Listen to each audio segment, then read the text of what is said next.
Vous savez, une ville, un quartier, c'est des hommes et des femmes. Une ville, c'est pas seulement des pierres.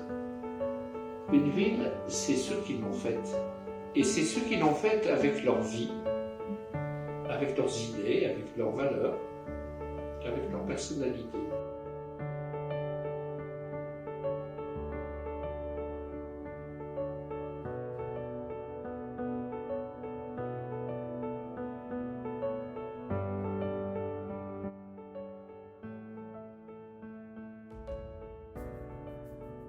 Je m'appelle Yves Bodard, je suis travailleur social. Je suis éducateur spécialisé de formation et j'ai travaillé 21 ans sur le quartier de la Source. Voilà pour me présenter. Et aujourd'hui, je travaille dans un service des tutelles et je m'occupe de personnes qui sont sous mesure de protection, des personnes qui sont fragiles. Abderrahim Babra, je suis habitant de la Source depuis 44 ans et je suis directeur de ACN Formation. Je m'appelle Mohamed Roulam, j'ai 70 ans, je suis habitant du quartier depuis 1970, ça fait 50 ans maintenant, et donc j'ai grandi dans ce quartier et je l'ai vu grandir depuis toutes ces années-là. Donc j'ai fait le campus universitaire, j'ai fait l'université, après je suis venu sur le quartier, j'ai travaillé un peu dans l'industrie et après j'ai intégré le travail disons, social, associatif sur le quartier de la Source, donc à partir de 1984. Eh bien, je suis Jacqueline Fortier, donc l'épouse de Robert Fortier, qui a beaucoup œuvré pour la Source, c'est vrai. J'habite à la Source depuis 1972. Nous sommes arrivés ensemble parce que mon mari, qui travaillait au BRGM, vous connaissez sans doute tous le BRGM, vous en avez entendu parler, d'une entreprise qui avant avait son siège à Paris et qui, dans les années 60, s'est décentralisée à Orléans, la Source. Donc, tous les agents du BRGM ont été mutés les uns après les autres à la Source et donc nous sommes arrivés en 1972. Et nous avons 4 enfants, nous avons eu 4 enfants. Alors, je suis Pierre-Luc Hergibaud, j'habite à Saint-Lyon. Nous avons habité à la Source il y a une trentaine d'années, nous avons connu Robert Fortier et nous avons travaillé avec lui depuis dans des associations de solidarité, le CCFD Terre Solidaire et au BRGM, Bureau de Recherche Géologique et Minière. Alors moi je m'appelle Gérard Pétain, j'ai travaillé au BRGM à la même époque que M. Robert Fortier.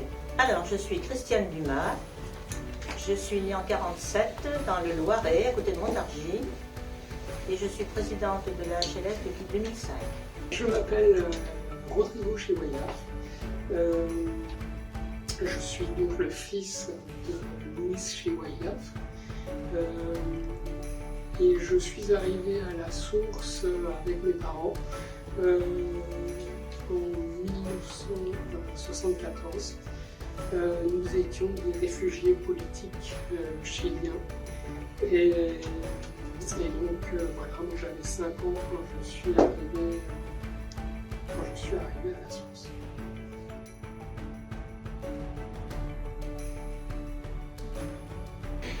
Donc moi, je l'ai rencontré, je ne peux pas vous dire quand, parce que c'est comme ça, on est obligé de se rencontrer puisqu'on travaille sur les mêmes valeurs et sur les mêmes aspects de la vie quotidienne. Donc voilà, moi je l'ai connu, il était déjà un monsieur âgé. Moi, je ne l'ai pas vu changer, si vous voulez.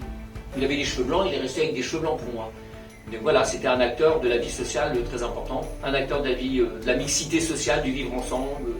Et lui, c'était un monsieur qui pouvait rassembler parce qu'il n'était pas très clivant, il était respecté, il était plutôt un monsieur sage. Donc j'ai été amené à faire aussi un petit bout de chemin avec lui sur on a fait revivre le théâtre, la salle Gérard Philippe, qui était fermée, sur des ciné, débats, etc. et auprès duquel il était très investi.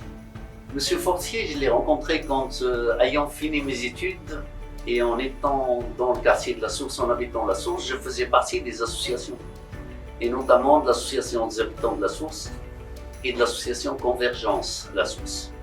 Et c'est comme ça que j'ai connu Monsieur Fortier. Donc Robert Fortier, je l'ai côtoyé à ce moment-là, et effectivement c'est le monsieur qui avait déjà réussi à mobiliser tout un tas de structures, d'associations, autour de la HLS et d'une coordination associative pour l'accueil de ces jeunes et qui a donné lieu à la naissance de Convergence à la source. Il faisait partie de la direction du personnel, même qu'on appelait les RH. Il a préparé une intervention pour former le personnel du BRGM, une partie du personnel du BRGM, c'est-à-dire les chefs de projet, les futurs chefs de projet. Et je me rappelle de ce qu'il a dit à ce moment-là, c'était assez extraordinaire parce qu'il parlait avec son cœur d'une certaine façon. Si chacun fait son métier, il n'y a pas de raison que le conducteur d'une voiture jalouse les phares qui éclairent la route. Ce qu'il voulait dire, c'est que ce qui est important, c'est toute la compétence des personnes qui travaillent avec nous. Il n'y en a pas un qui est supérieur aux autres, mais chacun accepte ce que dit, ce qu'apporte l'autre. Cette importance à donner au contact, à ce que les uns et les autres peuvent apporter à un projet pour qu'un projet se réalise. C'était l'unité d'une équipe qui était importante pour que l'équipe avance. Alors j'ai eu 2 enfants et quand ma fille, la première, a eu 12-13 ans, je me suis impliquée dans la FCPE. Donc à la FCPE, on a organisé la fête des enfants au sapin et c'est là que j'ai connu M. Fortier dans la coordination associative. On travaillait beaucoup, on se réunissait une fois par mois, mais des fois même plus, avec les autres associations de la source pour régler différents sujets. Parce qu'à l'époque, il y avait beaucoup de sujets à traiter. Il y avait sur la voirie, sur les commerces, sur l'habitat, il y avait beaucoup de points. Donc on travaillait tous ensemble et plus on est nombreux, plus on est fort. C'est là que je l'ai connu, M. Fortier. Mais Robert Fortier et Jacqueline sont des amis très chers. Monsieur Fortier a énormément aidé les Chiliens qui sont arrivés en 1974. On était tous des réfugiés politiques. Et donc on était des familles, on arrivait un peu, on s'est retrouvés dans le quartier, au Jaunet, à Auchan, un peu à droite à gauche. Mon père a trouvé du travail à l'époque, quand on est arrivé, il a trouvé du travail au berger, comme simple ouvrier simplement. Et donc, il ne parlait pas français, comme tous d'ailleurs. Et pour l'anecdote, il y a eu à l'époque des cours d'alphabétisation pour tous ces Chiliens qui arrivaient. Et l'un des professeurs qui leur donnait des cours, c'était Jean-Pierre Sueur. Et donc Jean-Pierre, lui aussi, a eu à côtoyer et à épauler tous les Chiliens, une grande partie de ces Chiliens qui sont restés à la source. Donc mon père, lui, a travaillé au BRGM avec d'autres. Et c'est comme ça qu'ils ont rencontré M. Fortier.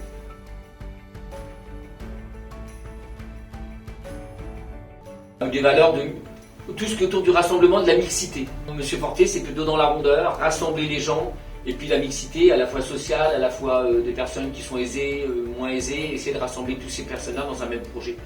Pour moi, il incarnait vraiment aussi la source à sa façon.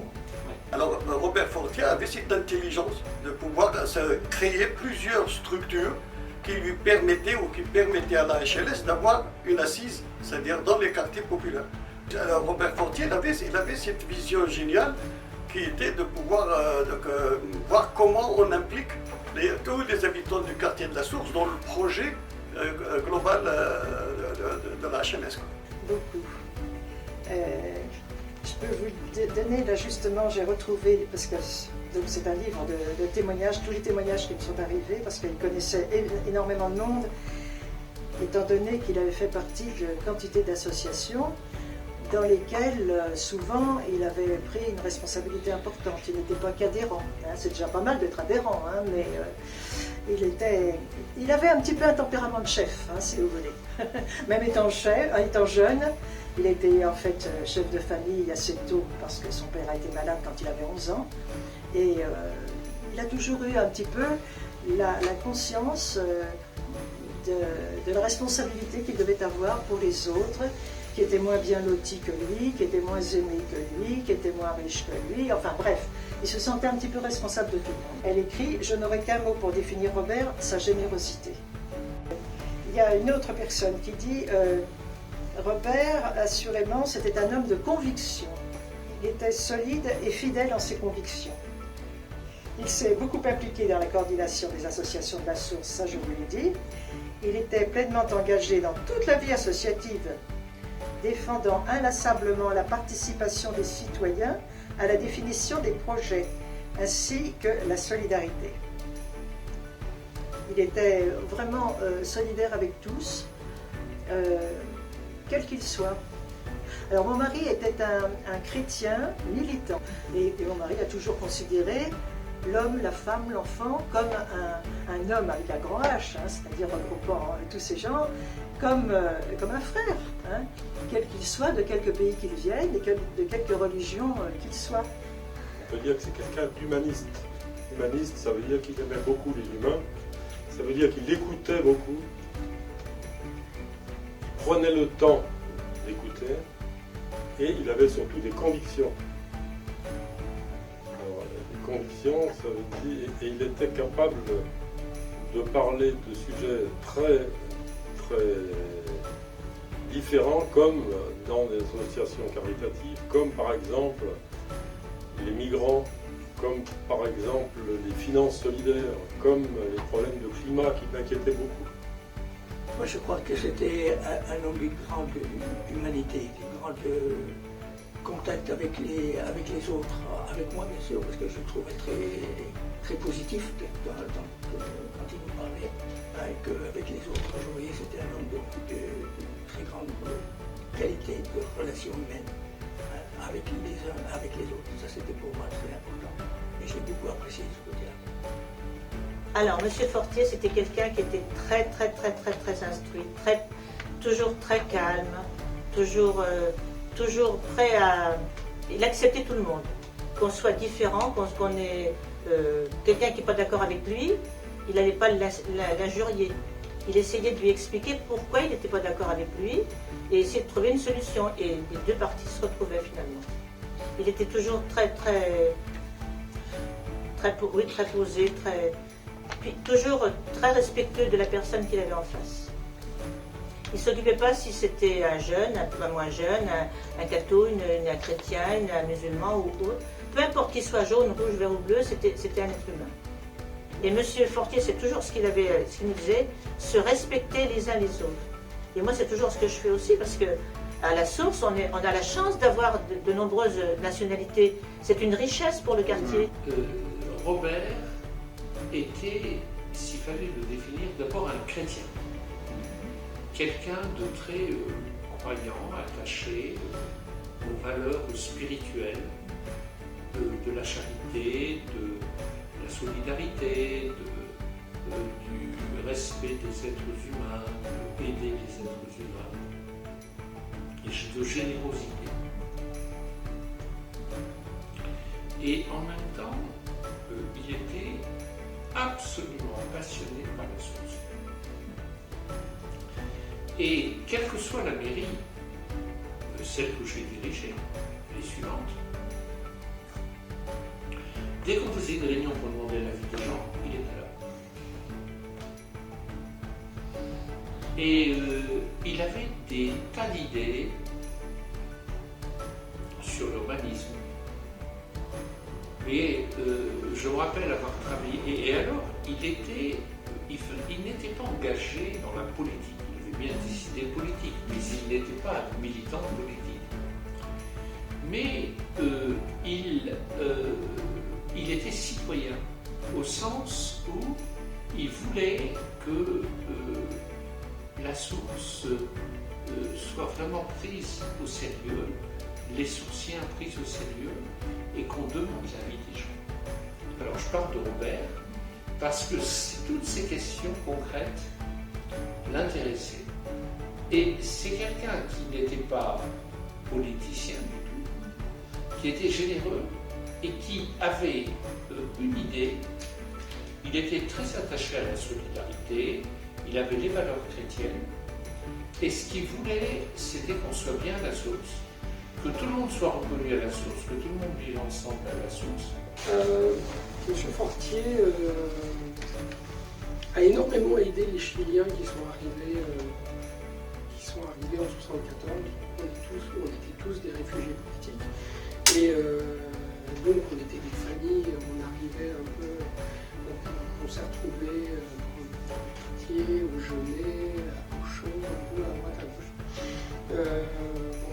Mon père a trouvé du travail à l'époque, quand on est arrivé, il a trouvé du travail au Berger, comme simple ouvrier simplement. Et donc, il ne parlait pas français, comme tous d'ailleurs. Et pour l'anecdote, il y a eu à l'époque des cours d'alphabétisation pour tous ces Chiliens qui arrivaient. Et l'un des professeurs qui leur donnait des cours, c'était Jean-Pierre Sueur.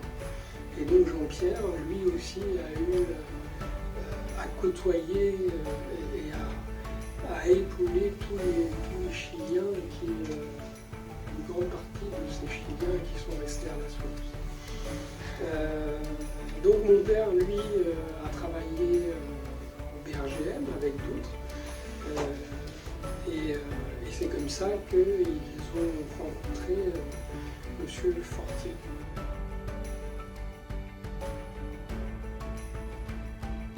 On a organisé énormément de choses sur le quartier. Ça a commencé en 89 avec le bicentenaire de la Révolution française, c'est-à-dire puisqu'on avait travaillé en tant que coordination associative sur un projet de quartier, c'est-à-dire l'ancien projet sur lequel se bâtissait la source à partir de 1965, normalement devait finir en 1989. Et donc nous, ça tombait bien et on disait qu'est-ce qu'on pourrait imaginer comme projet pour faire la continuité de ce que les prédécesseurs ont pu impulser ou fait ou pas fait de toute façon sur le quartier. Et donc on a commencé à réfléchir à un vrai projet au niveau du quartier. Et donc c'est pour ça qu'on a élaboré ensemble. Et là-dessus, il était assez... On a fait des méchouis autour de ça, on a fait des regroupements un peu partout, on a utilisé énormément la salle Saint-Yves à côté, il y a beaucoup de choses. Ce qui est certain, c'est qu'on avait réussi à brasser quand même pas mal de monde, pas mal de jeunes, pas mal de choses, donc à vivre un peu réellement ensemble, quoi. Et ça... L'une des anecdotes qui m'a le plus marqué, c'est qu'avec Convergence et la HLS, on avait construit un livre blanc de doléances. Et on a invité les candidats aux élections à venir s'exprimer sur les attentes des habitants de la source. Et on s'est retrouvés à Gérard Philippe, à la salle Gérard Philippe, dans une grande rencontre où il y avait les élus ou les prétendants à la mairie d'Orléans qui venaient s'exprimer. Et il y avait le docteur Bernard qui était à ce moment-là candidat, il était maire et venait pour candidater. Face à lui, il y avait Jean-Pierre Sueur, il y avait d'autres personnes qui se présentaient.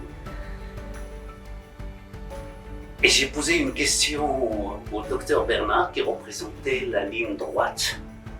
Il y a la droite et la gauche en France. J'ai posé une question qui était un petit peu embarrassante pour lui et il est intervenu pour me dire « Monsieur, à la rigueur, vous n'avez pas le droit d'intervenir parce que vous n'êtes pas français.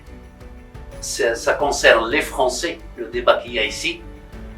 Et il se trouve simplement que moi, j'avais la nationalité française. J'étais très fâché, furieux qu'on me renvoie le fait que je ne suis pas français simplement parce que j'ai une apparence maghrébine d'origine marocaine. Et monsieur Robert Fortier est allé voir le docteur Bernard à la fin pour lui dire, vous savez, vous avez heurté telle personne parce qu'elle est aussi française que vous et moi. Et ça a obligé monsieur Bernard à revenir me voir pour présenter ses excuses. Ça, c'est une des belles anecdotes pour dire quel était l'homme, Robert Fortier. Oui, alors Robert n'était pas musicien. Hein. Il chantait comme tout le monde, enfin, il déraillait très vite. Hein. Mais bon, ben, il chantait quand il fallait chanter, il chantait. Et puis, il avait appris une fois à ses petits-enfants, alors que nous étions tous en vacances en même temps, il leur avait appris une chanson qu'il chantait, que vous connaissez peut-être. Monsieur, votre bébé a un gros rhume sur la poitrine, roulez-le vite dans le coffre, dans l'alcool. Bon, c'est un peu idiot comme chanson, mais il connaissait ses paroles et il connaissait cet air. Puis après, c'est glory, glory, glory, alléluia, je sais pas quoi. Glory, glory, alléluia. Trempez-le vite dans le coffre et dans l'alcool. Enfin, vous voyez, ce sont des paroles qui ne veulent pas dire grand-chose. Ça met de l'entrain. Bon, alors il leur avait appris ça, et puis il le jouait à l'harmonica. C'est à peu près la seule chose qu'il savait jouer à l'harmonica, et encore avec sûrement des notes fausses. Hein. Mais ça ne fait rien, il avait joué ça à l'harmonica. Et les petits-enfants étaient contents. Ils avaient appris cette chanson, puis de temps en temps, ils la chantaient. Et ils ont eu envie de la chanter d'ailleurs le jour de ses obsèques. Et comme il y en a deux parmi eux, trois même, qui jouent de la guitare, ils s'accompagnaient à la guitare, faute d'harmonica, parce qu'eux, ils ne savent pas jouer de l'harmonica, pour chanter cette chanson qui leur rappelait leur grand-père, parce que c'était donc peut-être la seule chanson qu'ils connaissaient et qu'ils pouvaient chanter. Voilà. J'ai envie de vous raconter ce qui s'est passé il y a 13 ans à la Source, dans le terrain à côté de la déchetterie de la Source, à côté du pont, je ne sais plus comment il s'appelle, vous connaissez la Source. Quelques familles de gens du voyage, des Roms, se sont installés clandestinement, avec des enfants. Et plusieurs habitants de la Source, dont Robert Fortier, ont milité et été voir le préfet, le maire, pour pouvoir les accepter. Parce qu'à ce moment-là, quand les Roms s'installaient quelque part, 2 jours après, la police les évacuait. Donc, avec Robert Fortier, on a eu des tractations, il y avait une dizaine de personnes, des gens de la paroisse, des gens d'association, et Robert Fortier a beaucoup défendu les enfants, surtout pour qu'ils aient à l'école.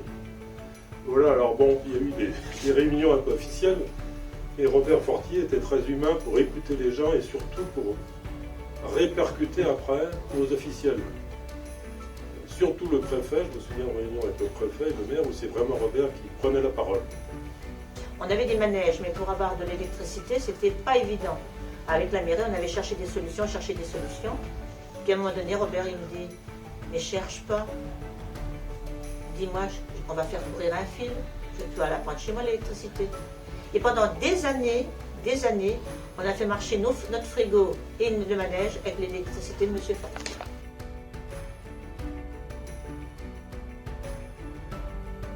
Alors il a eu un impact surtout sur la vie associative à la Source. Donc la vie associative, je sais pas, il y avait plus de 100 associations à la Source, il faudrait voir. Parce que fédérer les associations, c'est aussi fédérer les habitants. Il n'était pas en contact avec les habitants au sens de défendre sur des combats, il était sur, je voulais dire, rassemblé. Donc il a vraiment eu un impact fort sur la vie associative et sur le vivre ensemble à la Source. Un impact énorme sur le réseau associatif, très présent à la fois au niveau de la jeunesse chrétienne, il était vraiment profondément croyant. Il était tout le temps dans toutes les réunions qu'on organisait, toutes les rencontres, tous les meetings, toutes les discussions qu'on créait sur la Source, toutes les manifestations. Il était parmi nous et on le voyait, il est grand de taille en plus, beau, avec son sourire permanent. Donc on avait toujours quelqu'un qui était là en soutien à tout ce qu'on faisait, tout ce qu'on menait, parce que ça lui paraissait important pour le quartier de la Source. Depuis tout à l'heure, je n'arrête pas de vous en parler. Donc c'est ça, donc il a impulsé, il a ouvert un certain nombre de portes. Aussi, il était précurseur dans la mesure où il a bien ciblé sur un certain nombre de gens qui sont devenus de vrais acteurs sur le territoire. Et il ne s'est pas contenté d'essayer de faire tout seul. C'est-à-dire qu'il a aidé à ce que des structures puissent être présentes, et derrière ces structures, qu'il y ait des réalisations et des choses qui soient faites.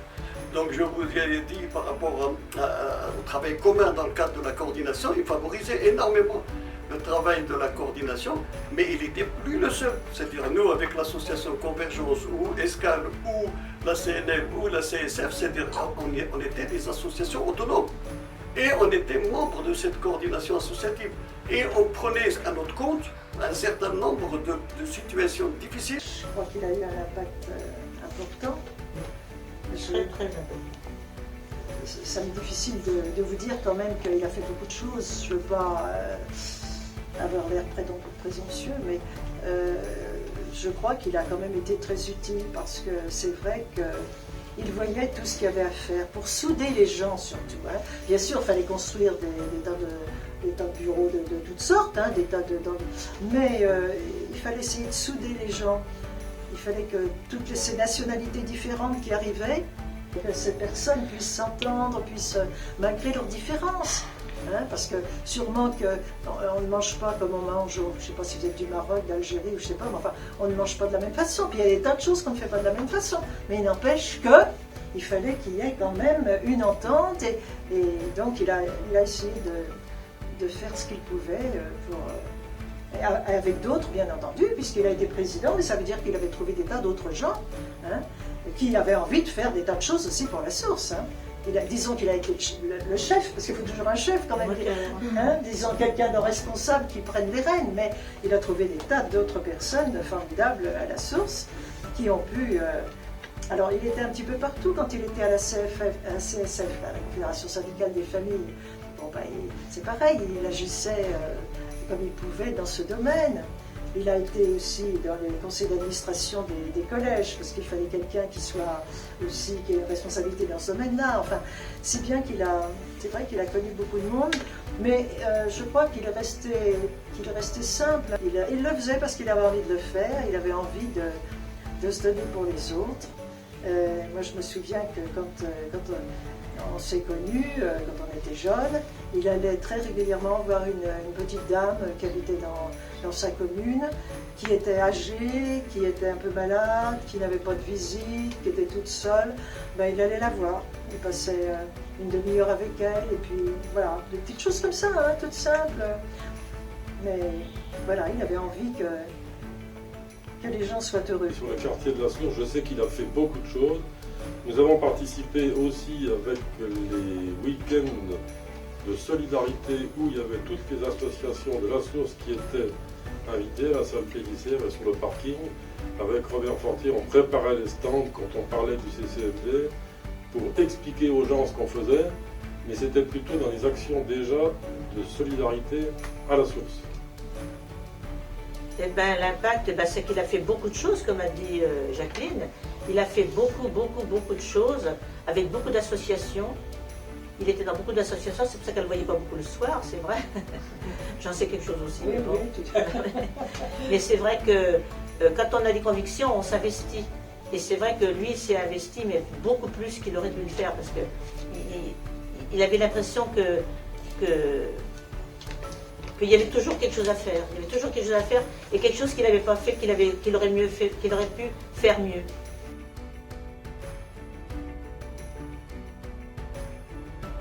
C'est son sourire nous manque.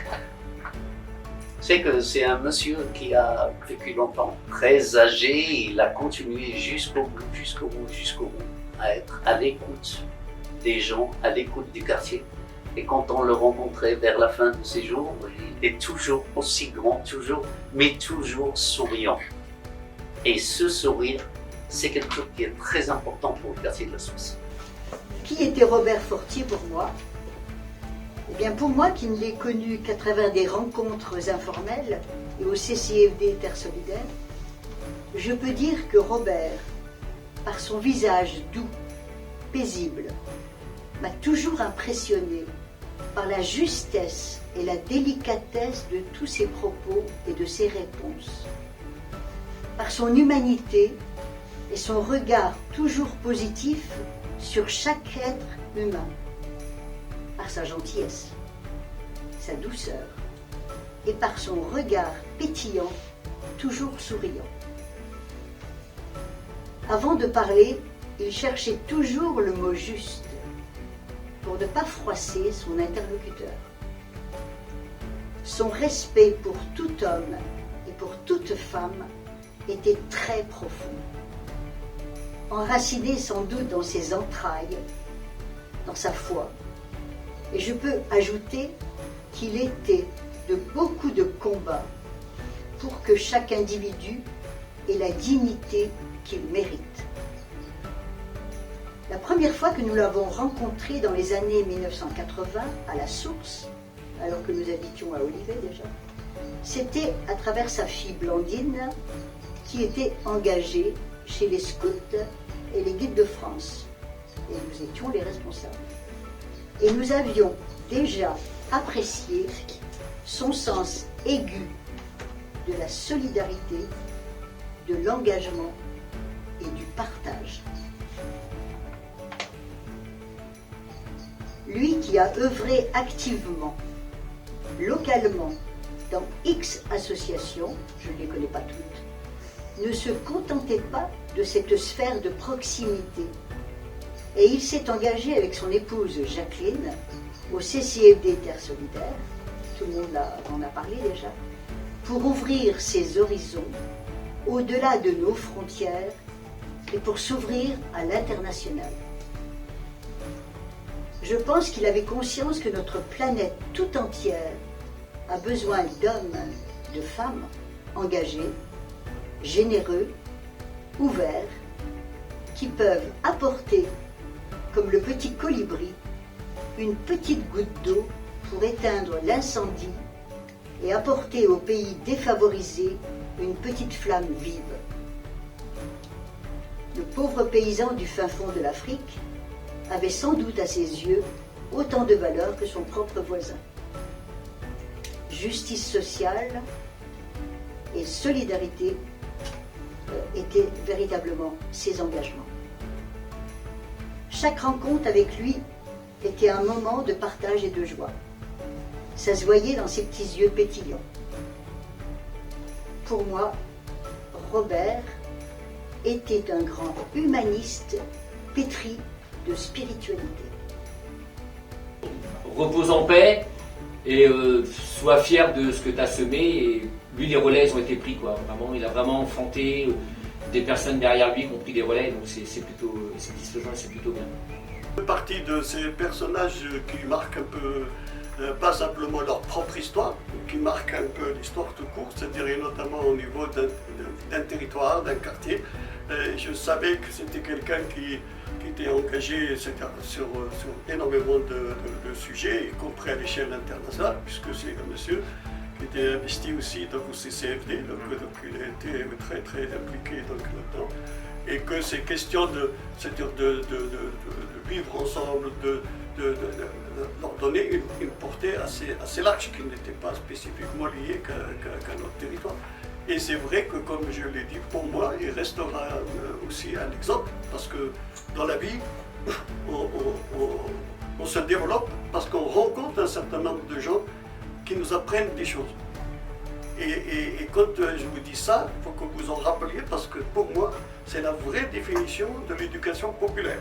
C'est-à-dire l'éducation populaire, c'est celle qu'on apprend, pas obligatoirement à l'école ou chez ses parents ou dans la rue, mais c'est à travers un certain nombre de rencontres, un certain nombre d'engagements que nous avons et des choses que nous faisons, et où on apprend énormément de choses. Et ça, cette éducation populaire, je sais que par exemple les ASELCO, c'est-à-dire se refaire à l'éducation populaire, c'est quelque chose de très important. Et bien, Robert Fortier est un monsieur qui a très très bien utilisé et partagé c'est-à-dire son savoir et ses connaissances avec beaucoup d'autres personnes et qui leur ont servi dans leur vie aussi.